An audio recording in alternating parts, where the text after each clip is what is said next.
I've got 3 step-grandchildren and 5 grandchildren, all very, very close. My 3 grandchildren that I'm alienated from, we were very close. The eldest one was my first grandchild. We had a very, very close, loving relationship. They used to stay with me most weekends. Even though I was working at the time when they were born, my job was very flexible and I could swap shifts. Both my son and his wife were both nurses. My son also taught. So it would be last minute notice, Mum, I need to go to somewhere to, to teach. Any chance you can have the children? So I was very, very flexible.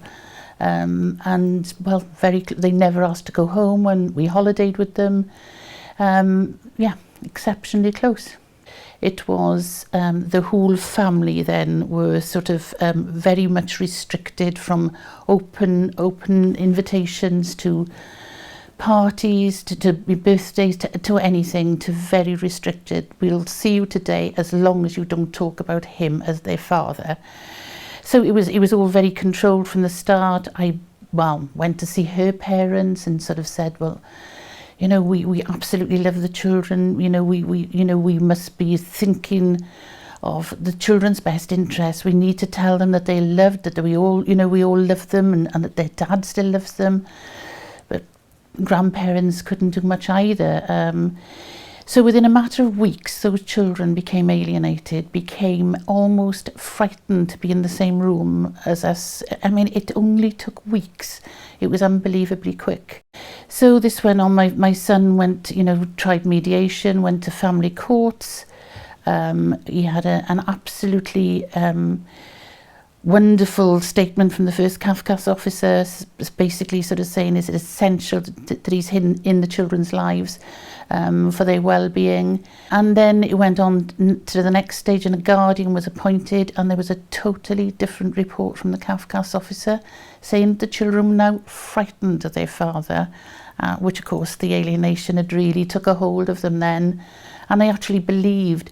So I think even if my son had a parrot, they would have hated the parrot as well. I mean, it was that bad. As a former equalities officer of a trade union, I'm used to negotiating and used to sort of being able to work things out, get people around a table and get people.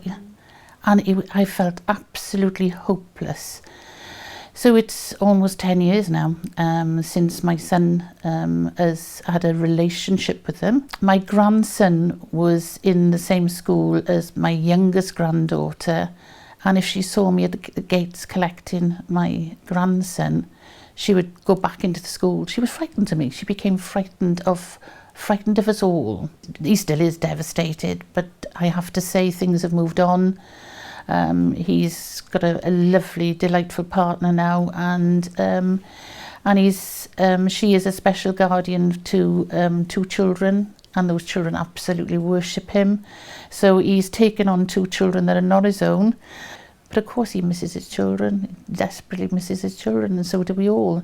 Not a day goes by where we don't think about them, and life is destroying family life.